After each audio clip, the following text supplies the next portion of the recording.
We're going to check in with Tom McDonald, Porky McDonald in Astoria. He's been on the show before, and he's the poet in the grandstand. He's a longtime Mets fan, avid baseball fan, and he writes about the sport from stadiums. He not only Citi Field and before that Shea Stadium, but he's traveled all over the country to various stadiums, both major and minor league. And it's kind of been a long, strange journey with Porky because he's been on the show talking about the Mets and reading poetry. And then recently, a few months ago, he was on, and we started. The conversation led to him telling us about his friend Roy, who was a Mets fan like from his childhood. And Roy was a master plumber, and he passed away more than 10 years ago. And Tom McDonald got Roy's family to give him some of Roy's ashes. He was cremated. And Roy figured the tribute to his friend, who was a master plumber and great baseball fan, was to spread his ashes in as many ballparks as he could do it. And since Roy was a plumber, he figured the most appropriate way to do this was, of course, to flush the ashes down the toilet of these stadiums, get into the veins, into the plumbing of these stadiums. So that became a New York Times story of mine a few weeks ago, maybe a month or two ago now. And then after that, his phone lit up from he was interviewed all over the place, national media and that type of thing. And then I spoke to Tom recently, a few days ago, and he said he's working on a book of this nature. So, Tom, thanks for coming on this morning. Hey, what's up, man? Good, yeah. Good to hear your voice. So how did I describe that? What did I leave out? That sounds good. Yeah, no, it's just all we miss is that the last flush will be next month when we go to Durham. That was the end of our story when we reboot this, I guess. Yeah. So what's in Durham? Well, Durham was because I did it all major league parks. Remember, and then we did it with you guys with Citi Field too again. But I didn't want to do minor leagues unless it was a big time. And Durham is the old ballpark where they filmed the movie. Bull Durham. That field is there since 1926. One of the oldest minor league parks. So I said, if I'm going to finish this off, I only had little ashes left. I wasn't going to ask for more. Let's do it in Durham. And I was visiting. I happened to be going to visit a friend of mine, Charlie Court, I went to grammar school with. I'm staying over his house. So I said, while I'm there, the story came up. When you said, this is a story, that whole idea came together quickly. Why didn't I do the last dump in there? Yeah. So, and we're going to have a little entourage there, it looks like, when I get there, too. You mean entourage of like media who's been? Yeah. Because I know I got people. Because people sometimes email me about these stories. Hey, I like the story. How can I get in touch with this guy? And I got a lot of those. Yeah. No, well, there's media, TV, everything. The local Associated Press is going to be there. One of the local papers, this guy Josh Schaefer, I think his name was Schaefer. He was a nice guy. I talked to him a few times. He wrote about it in the local paper because Charlie told me. And then there's a fellow named John Hennigan, who's down in Brooklyn. He's a documentary filmmaker, him and his brother. They make some pretty good documentaries. They're doing a thing on me based on your story, so I should thank you. By the way, Hennigan might be getting in touch with you. Probably is, because you have a unique perspective on this whole thing. But he wanted to do a thing about baseball, writing, poetry, me personally, and the Ashes as a backdrop. So he's going to be there. He came up to Cooperstown with me, actually. And then what was happening in Cooperstown? What did you do? Well, when I did the symposium last month, remember I do the symposium the third year. But tell listeners what this is. I mean, you're reading your poems at Cooperstown Symposium is once a year, right after Memorial Day, and it's all like it's all intellectuals kind of, and me. They have like the professors and students. You don't put yourself in that group or what? I mean, you're a poet, man. Yeah, they never had poetry. It's baseball from all different angles, and they never did poetry. They never had a guy like me, it seems, and they really took to me, and I've been picked for 3 years.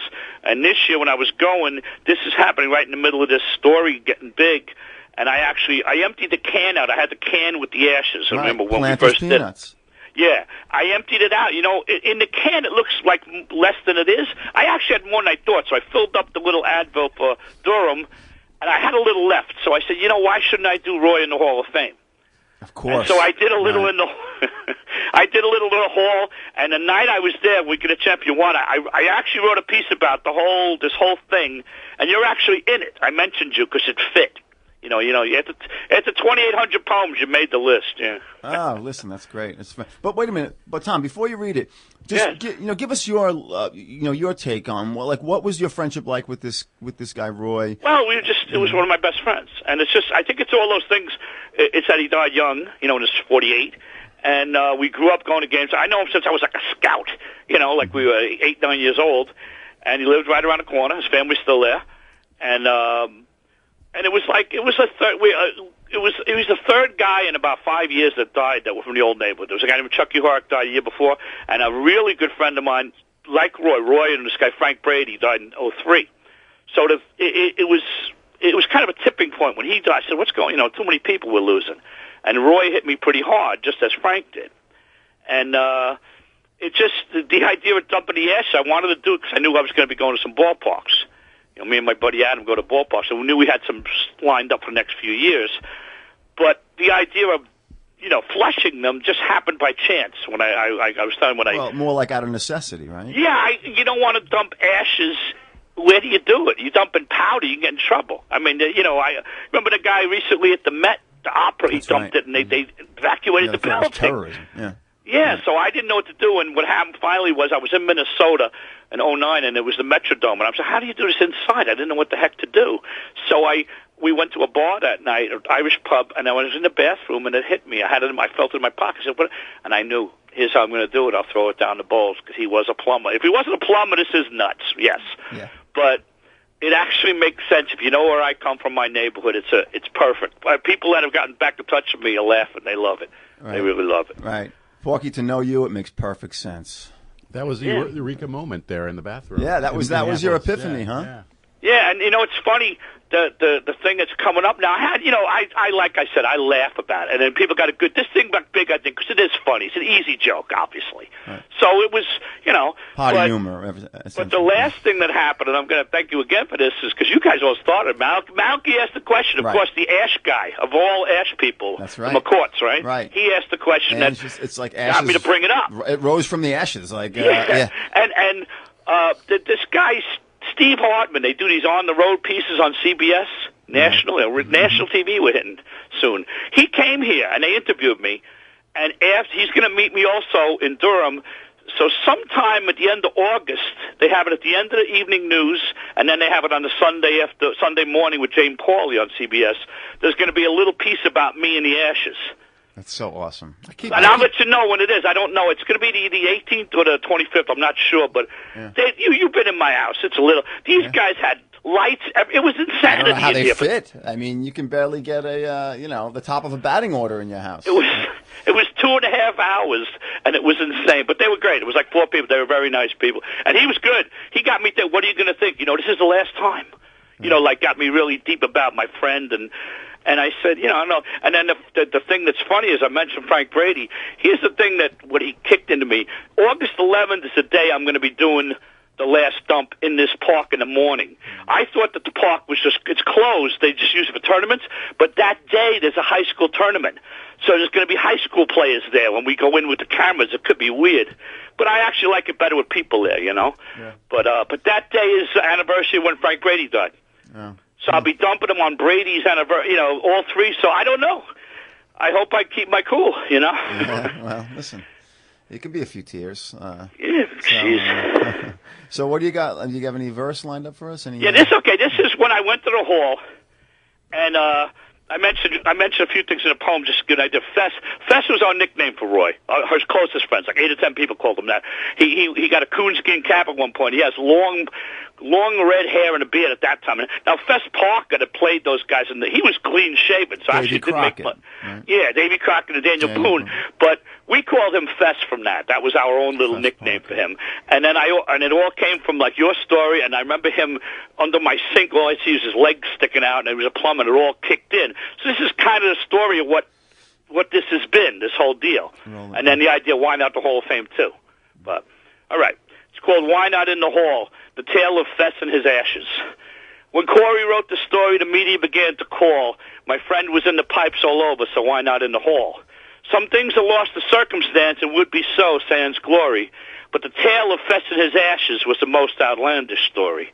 You'd have to understand the man, or more precisely the boy, and all of those who shared the streets with overstated joy. We had no plan of action. Who checks out at 48? And when it came time to take it home, the choices weren't all great. I see 2 legs squirming under the kitchen sink of yore. Seems images of what we knew, they come back to the core. The years so surely resting on which Park would be next, they came clear in that Irish pub after I once was vexed. The tale of Fess and his ashes flowed through for one and all those Parks were good enough, then why not in the hall? Nice. Yeah, Tom, that's great. Yeah. Kind of hits on it. Yeah, definitely. Yeah. Huh. So that you actually recited that one in Cooperstown? No, this I wrote there. That was when I wrote there.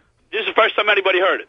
Yeah. So what were you gazing out at, like some field of dreams? It was just like I usually do. I woke up in the middle of the night and I had the line. Oh, man. And I just do it, you know, and it's just kind of, it's kind of cool. It was, that's the witching hour, it's kind of, what's good about this is I've written a bunch of stuff lately about different things. Sometimes you kind of woke up the poet. I slowed down a little as I got older. I wrote so many, for years. But now, are you writing a book about this one? Now, what this is, what's funny? What happened was I put it all together one day about 3 weeks ago. I stayed up half the night thinking of it. I had the whole notion of how to write the book. And the book is called, now, Pork Walk is the thing. In the old days, I used to drink. I would walk really fast, like Groucho Marx, down low, and my friends would call that the Pork Walk. It was a funny thing, So I used that as the title, and what I do is, it's called Pork Walk, My Search Beyond... Because in Queens, pork and walk rhymes, right? There you go. Well, it helps. Just like when you said the rotunda, we stood under. Like in Queens, you're allowed to do that. But it's called Pork Walk, My Search Beyond Death for Friendship, Loyalty, Baseball, and Poetry. And basically what I do is I mentioned 12 people that have died since 9/11 that were close to me in one way or another. 4 are related to my years of transit, and 8 from when I, counting Roy and Frank, from my whole life. And I'm just going to write the story of each because I wrote poems for all of these people. And I gave them to the families, and it really was one of those things I did really well, and you realize how much you help people. They'd write back thanking you. And especially when it was somebody you were close to, you were like, the only time I ever got nervous, I wanted something, really good. And especially my mom's in the book, too. Obviously, it's a lot about her. And I had a buddy I grew up playing ball with, was one of the people that died in the trade center named Sal Lopez. And I basically, like I said, I just take 12 people. I've written about 80 pages of it already. And just go over the idea of remembering the people that meant so much to you and then throwing the poems out. And it's pretty good stories when you put it all together. Mm-hmm. So that I'll be working on that for a little while. Yeah. So how long will it take you to toss up? I mean, the books of poetry are different because there are collections, right? Yeah, those I just do as it go. I got 2 more I haven't been put out yet even, that are finished, like 09 to 11 to now. How many poetry books you got? Right now we got 7 collections out, like you said, chronological types. And then I got the book Diamond Reflections, which is all baseball poems, 291 baseball. That's one of the books in the Hall of Fame library, along with Poet in the Grandstand. Poet in the Grandstand was 21 years on the road. All the stories are going to all the ballparks, but it also contains 300 poems written during the trips. So that's probably the best of all of them. Yeah. And then I wrote another one. I mean, just at the Seltzer guy from Brooklyn, I wrote a book called Dem Poems, like Dem Bums. Yeah.